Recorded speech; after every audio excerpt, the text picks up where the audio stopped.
Bonjour à tous, aujourd'hui je souhaiterais vous parler des cheveux. Je me suis rendu compte que mes cheveux poussaient et que je ne pourrais pas aller dans un salon de coiffure.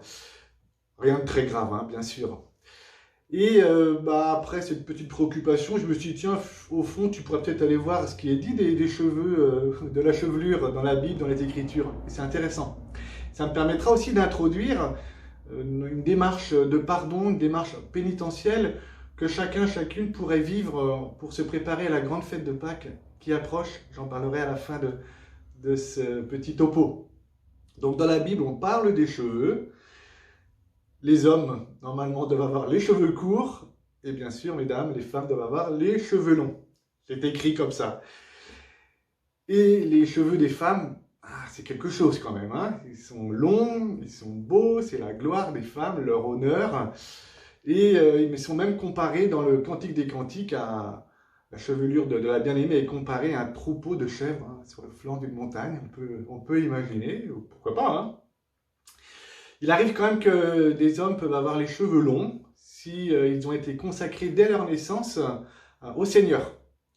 Donc ça peut être pour un temps assez court ou pour toute leur vie. Un certain Samson avait des cheveux longs hein, que sa compagne Dalila a coupés.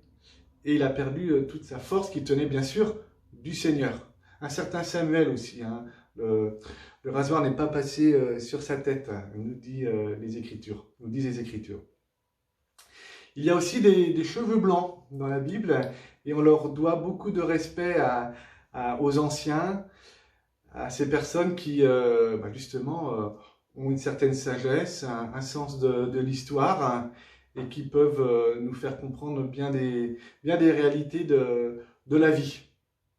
Alors à propos des cheveux blancs, on en parle aussi, et c'est intéressant, dans l'Évangile.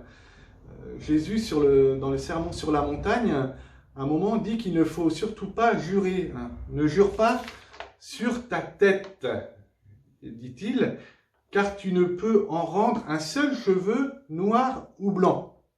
Dans le Sermon sur la montagne, Jésus nous invite à ce qu'on appelle de la pondération, on pourrait dire, à être raisonnable dans notre existence, à faire attention à la manière dont nous parlons, faire attention à nos bavardages, à nos jugements hâtifs, à cette manière de dire moi je sais et être prêt à jurer sur sa tête qu'il a raison ou que j'ai raison par rapport aux autres. C'est intéressant avec tout ce qu'on entend aujourd'hui à propos du virus, hein, toutes ces discussions, tous ces bavardages. Parfois, ça manque un peu, oui, d'équilibre, de retenue, et on verra ce que nous dira l'avenir. Mais voilà, l'importance de cette sagesse par rapport aux événements qui peuvent arriver, elle compte beaucoup. Et bien sûr, dans notre vie aussi quotidienne, on voit bien qu'on a parfois à se retenir, à retenir notre langue et à être capable aussi d'être humble, plus ajusté, plus simple aussi. Et je me le dis à moi-même aussi, je vous rassure. Les cheveux blancs dans la Bible. Mais on pourrait aussi élargir le sens des cheveux en disant symboliquement qu'ils sont toujours nombreux les cheveux sur notre tête. Donc ça, c'est aussi l'indénombrable. Ça pourrait renvoyer aussi à l'infini.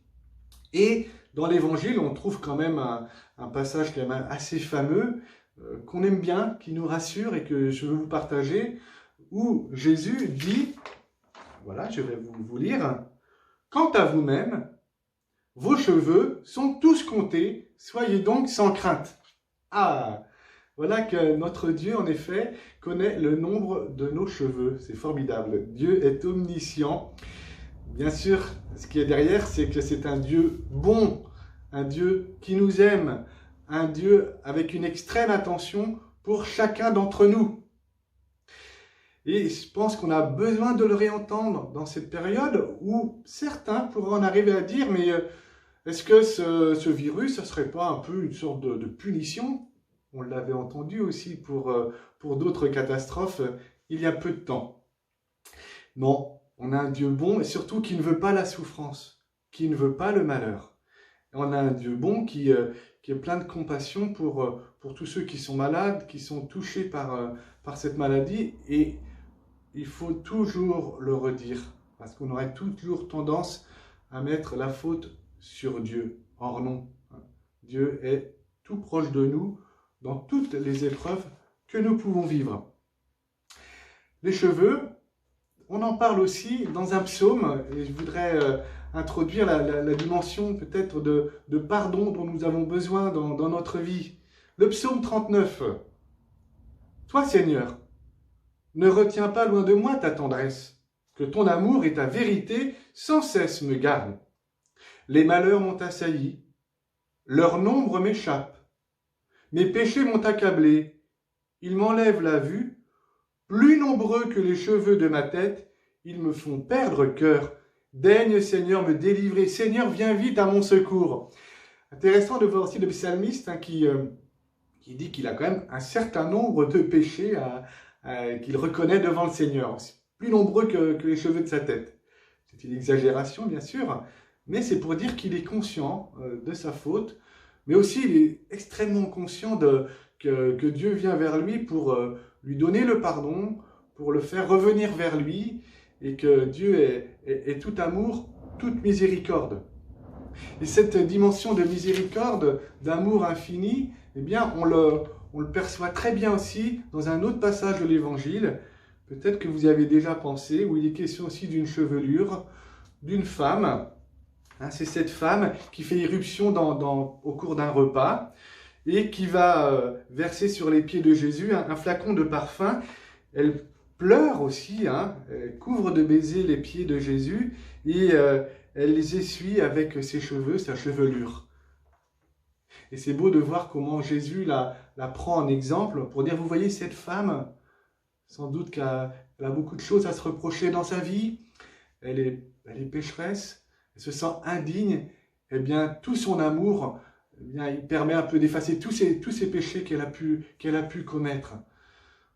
L'amour qu'elle éprouve pour moi, Jésus, et pour le Seigneur, prouve combien elle est pleine de foi, pleine d'espérance en l'infinie miséricorde de Dieu.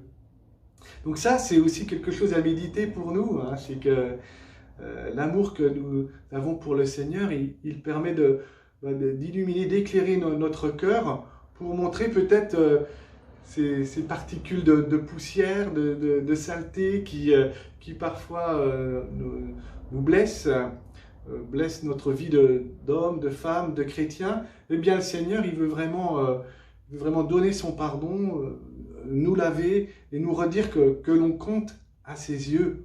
Voilà, on compte tellement à ses yeux. Et on vous propose justement, à la suite de cette vidéo, vous pourrez aller trouver une proposition de démarche pénitentielle qui a été préparée par le diocèse. N'hésitez pas à la vivre pour vous-même, que ce soit en couple, en famille. On peut vivre une petite célébration, un temps de préparation à la fête de Pâques. Vivez-le aussi personnellement et accueillez cette miséricorde de Dieu. Mettez-vous peut-être à la place de cette femme qui est au pied de Jésus, qui a beaucoup d'amour pour lui et que Jésus aime aussi encore davantage même. Voilà, je vous souhaite une belle journée, une belle semaine, confiance, courage et surtout ne vous faites pas trop de cheveux. À bientôt, bye!